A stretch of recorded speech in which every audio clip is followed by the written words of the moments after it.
այսօր առավոտյան դուք նորից կալանավորել եք երկու բլոգերների, ձերբակալել եք։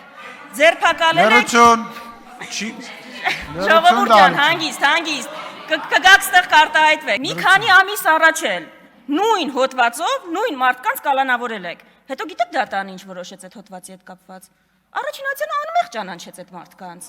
Գիտեք, ես չեմ ողջունում վիրավորական խոսքը, հայոյանք առավել եւս, չգիտեմ էլ անգամ ինչ են ասել, բայց ես խորը կասկածներ ունեմ Նիկոլ Փաշինյան, որ ձեզնից ավելի վատ բառապաշար են օգտագործել։ Խորը կասկածներ ունեմ, անկեղծ եմ ասում։ Ու չգիտեմ ինչի։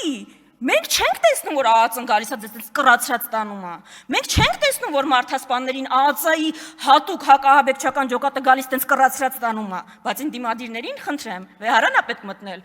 ԱԱԾ-ի աբանը ջոկատը ինչի համար է ահաբեկչության դեմ պայքարի, սև, կարմիր բոլոր բերետավորները։ 10 թեմ ունի Հայաստանի Հանրապետությունը։ 10 թեմ։ Ինչ եք կարծում, քանի թեմի առաջնորդ է հենց հիմա, երբ որ ես խոսում եմ բանտում։ 3 Չէ, սա հանկարծ սխալ չհասկանաք, սա բան է, եկեղեցու դեմ արշավ չի, չէ, կապ չունի դա որևէ կերպ եկեղեցու արշավի, վեհափառի նկատմամբ արշավի հետ, պատահականություն է, ուղղակի, հենց Ադրբեջանի հոգևոր առաջնորդը մեր եկեղեցու մասին խոսեց նույն Փաշինյանի հայտարարություններով, հենց Հայաստանում սկսվեց արշավը եկեղեցու դեմ, սրբազաններ միանգամից հանցագործ դարձան։